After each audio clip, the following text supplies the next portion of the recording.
3 दिवसीय जो प्रोग्राम हुआ उसके बारे में बताइए, क्या था? जी, गायत्री ज्ञान मंदिर सिंदरी में 3 दिवसीय कार्यक्रम 15, 16, 17 जून को आयोजित हुआ था।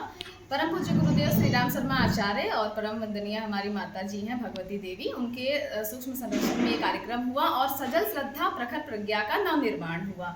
और इसी के संबंध में हम लोग 3 दिवसीय कार्यक्रम रखे जिसमें अलग अलग तरह के संस्कार कराए गए और यज्ञ, दीप यज्ञ और महायज्ञ संपन्न हुआ। और इस 3 दिवसीय कार्यक्रम में सबसे खास बात यह रही हमारे प्रांगण में, मंदिर में, कि 3 दिवस में पंचतत्व चिकित्सा शिविर का आयोजन किया गया। हमारे साथ भाई साहब बैठे हैं, नीरज भाई साहब। ये पंचतत्व चिकित्सा शिविर यहाँ लगाते भी हैं, सिंदरी में भी, मार्शलिंग आर्ट में, और अलग अलग जगह सेवा देते हैं और बहुत सारे लोग इससे ठीक होते हैं। तो चलिए आइए जानते हैं सबसे पहले हम इनसे कि पंचतत्व चिकित्सा है क्या। भाई साहब। प्रणाम। पंचतत्व चिकित्सा एक ऐसी अद्भुत चिकित्सा पद्धति है जिसमें हम बिना किसी दवाई के सभी रोगों की चिकित्सा करते हैं। और इसमें हम कोई भी औषधि या दवाई नहीं देते और हम केवल और केवल 5 तत्वों को, जिससे हम बने हैं, पृथ्वी, जल, अग्नि, आकाश, वायु, इन्हें ही हम संतुलित करते हैं, इन्हें ही हम बैलेंस करते हैं। जैसे जो ऊर्जाएं बढ़ी हुई है, अगर पृथ्वी बढ़ा है या जल बढ़ा है तो हम जल को या पृथ्वी को हम कम करते हैं। जैसे ही ये कम होता है या जैसे ही ये बैलेंस होता है तो जो हमें जो बीमारियों के जो सिम्टम्स दिखते हैं वो जो है कम हो जाते हैं या फिर धीरे धीरे जो है वो ठीक हो जाते हैं। और इसमें जैसे हम जो ट्रीटमेंट करते हैं, तो जैसे ट्रीटमेंट किया तो ये ठीक कब होते हैं, तो मोस्टली दर्द के पेशेंट, पेन के जो पेशेंट रहते हैं, जैसे नी पेन, बैक पेन, कंधा दर्द और जहाँ पे भी जॉइंट पेन, तो इन सारी जगहों पर जैसे 2 से 3 मिनट में या 5 मिनट में, अधिकतम 10 मिनट में तुरंत इफेक्ट दिखने लगता है।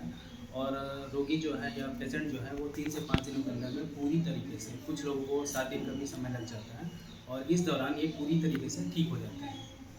भैया, तो न्यूनतम हमने जाना कि 2 से 5 मिनट के बीच में तो लोग ठीक हो जाते हैं। अधिकतम समय क्या लगता है अगर किसी को बहुत बड़ी और गंभीर बीमारी है जैसे, तो उनका अधिकतम समय? ये अधिकतम समय तो जैसे ये तो होता है कि मान लीजिए कोई अर्थराइटिस के पेशेंट है, तो अर्थराइटिस के पेशेंट मोस्टली मैंने देखा है कि 20 साल 25 साल के भी पेशेंट हैं। तो कुछ ऐसे भी लोग हैं जिनको हम पिछले 1 वर्षों से ट्रीटमेंट भी दे रहे हैं।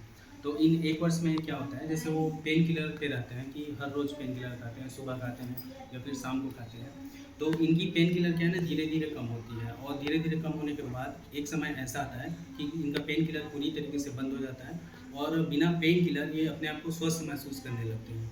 तो अधिकतम समय मतलब है क्या कि ये विश्व ब्रह्मांड पूरा पंचतत्व से ही बना है और इसी से चलता है और इसी में ही इसको मिलना है। तो ये जो बीमारी आती है इन तत्वों के आधार पर ही आती है, 5 तत्वों के अंदर में ही रह करके आती है। तो अधिकतम समय जैसे हमने देखा 1 साल, 1.5 साल, यहाँ तक की भी पेशेंट हमने देखे हैं।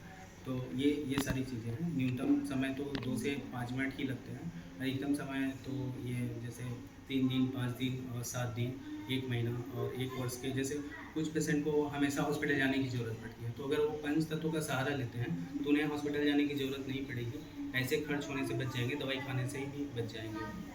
मतलब सबसे मूल बात ये सामने आई है कि जो अंग्रेजी दवाइयों के सेवन से अतिरिक्त जो और बीमारियां हमारे शरीर में प्रवेश कर जाती हैं, जिसका साइड इफेक्ट कहते हैं हम लोग आजकल की भाषा में, तो वो चीज़ नहीं होता है जी। और साइड इफेक्ट से बच जाते हैं। और सबसे बड़ी बात कि जो हम लोग आर्थिक कष्ट झेलते हैं, बहुत सारे ऐसे फैमिली है जो इतने हाई प्रोफाइल ट्रीटमेंट नहीं ले पाते हैं, तो ये 5 तत्वों के माध्यम से जुड़ के अच्छे से ले सकते हैं और स्वस्थ भी होंगे। जी, एक चीज़ मैं और बता दूं कि अभी पिछले 1 साल से सिंदरी में, सिंदरी के क्षेत्र में, जैसे सरपुरा गायत्री मंदिर हो गया और ये मार्शलिंग आर्ट के गायत्री मंदिर और ये डोंगगढ़, और इन तीनों जगहों को मिला करके पिछले 1 साल में लगभग 2000 पेशेंट को ट्रीटमेंट दिया गया है। और हमने देखा कि इन 2000 पेशेंट में 80% ऐसे पेशेंट हैं जिसको सफलतापूर्वक जो है मतलब इनकी जो समस्याएं जो सफलतापूर्वक उनको रिकवरी मिली है, मतलब वो पूरी तरीके से लगभग ठीक हो गए। तो 80% ऐसे हैं जो ठीक हो गए, 20% हैं जिनको रिजल्ट नहीं मिले। तो हमें इसमें 80% परिणाम पिछले 1 वर्ष में मिले हैं। और साथ ही साथ हमने देखा कि लोग बहुत ज़्यादा इच्छुक हैं इसको आगे जानने के लिए या फिर समझने के लिए। काफ़ी भीड़ आती है, जैसे हम देखते हैं कि 50-50 लोग वेटिंग पर रहते हैं। जैसे शाम को चिकित्सा शुरू करते हैं, तो शाम जैसे 5 बजे शुरू किए तो 8 बजे के अंदर में 3 घंटे के अंदर में 50 या फिर 60 ऐसे पेशेंट हमने मंदिर में देखे हैं।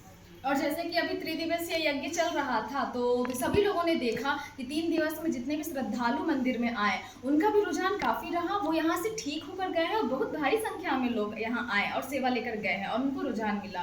तो मोस्टली सबसे बड़ी बात ये है कि अभी समय है कि जितने भी लोग ये हमारा ये वीडियो देख रहे हैं, वार्तालाप देख रहे हैं, उन तक ये मैसेज पहुँचे और आप लोग यहाँ गायत्री ज्ञान मंदिर में आके संपर्क कर सकते हैं। और भैया सबसे महत्वपूर्ण बात आजकल की जो पंचतत्व चिकित्सा के बारे में आपने बताया कि वो कैसे काम करता है, लेकिन लोगों के दिमाग में थोड़ा भ्रम रहता है कि क्या दवाई खा रहे हैं तो उसको छोड़ना होगा या आहार प्रणाली में कुछ परिवर्तन, तो इस बारे में कुछ बताइए। ऐसा हम किसी पेशेंट को नहीं कहते कि आप अपनी दवाइयाँ छोड़ दीजिए। दरअसल होता क्या है, कोई पर्टिकुलर आदमी अगर पेन किलर खा रहा है या फिर शुगर की या फिर बीपी का जो दवा ले रहा है, तो मान लो जो दर्द के लिए परेशान है या दर्द के लिए जो दवा खा रहा है उसका दर्द अगर 2 दिन 3 दिन में चला जाता है तो उसको दवा खाने की क्या ज़रूरत। लेकिन हम पेशेंट को ऐसे बोलते नहीं कि आपको दवाई बंद करनी है या फिर आपको दवाई मतलब बढ़ानी है या जो भी है। हम दवाई से रिलेटेड उन्हें कुछ नहीं कहते, ये उनका खुद का विचार होता है दवा छोड़ना है कि नहीं। जनरली यही देखने को मिलता है कि ये पेन से रिलेटेड जो भी है वो पेन किलर खाना बंद कर दिया मतलब उनकी दवाई बंद हो गई। और अगर शुगर आपका नॉर्मल है तो आपको दवाई लेने की ज़रूरत पड़ती नहीं है। और बीपी तो ऐसे ही 2 से 3 दिन में ही नॉर्मल हो ही जाता है। मतलब ऐसी सामान्य बीमारियां जो बीपी एक जो हमारे यहाँ वो हमारे शरीर का एक मेजरमेंट है, एक मीटर है, तो उसके लिए लोग भारी मात्रा में दवाई लेते हैं जो कि ठीक हो जाता है और जैसे ही उन्हें परिवर्तन महसूस होता है वो दवाई लेना स्वयं बंद कर देते हैं। तो ऐसी कोई भ्रम की भी बात नहीं है। और आहार प्रणाली से संबंधित कुछ बताइए कि वो कुछ बहुत अधिक उनको परहेज रखना पड़ता है या सामान्य स्थिति में भोजन ले सकते हैं? नहीं, जो आज के समय में अभी का समाज जो जैसा है, जैसा अपना जीवन यापन कर रहा है, हम उसमें कोई परहेज नहीं बोलते। लेकिन अगर चिकित्सा के बाद आगे फिर समस्याएं ना आए, इसके लिए हम उन्हें बता देते हैं कि आपको प्राकृतिक रूप से ही रहना है, मतलब नेचुरल चीज़ों का ही उपभोग करना है, आदि आदि ये सब सारी चीज़ें हम उनको बताते हैं। मतलब जो कि चीज़ें आसान तो नहीं होती है एकदम से अपने जीवन प्रणाली को बदल देना, लेकिन धीमे धीमे प्रयास करके हम अपने जो भी स्वास्थ्य है उसके प्रति सजग होकर हम अपने जीवन में परिवर्तन ला सकते हैं। तो महत्वपूर्ण बात इस चर्चा में यही है कि सजगता और पंचतत्व चिकित्सा एक बार आप सभी को इसमें महसूस करना चाहिए, एक बार पहल करनी चाहिए। आप सारी चीज़ें साथ करते हुए भी इसको आजमा सकते हैं। धन्यवाद। आप अपना परिचय दे दीजिए। मैं सिमरन श्रीवास्तव और जी, मैं Neeraj Yadav, assistant professor department of mining engineering, BITC में। धन्यवाद।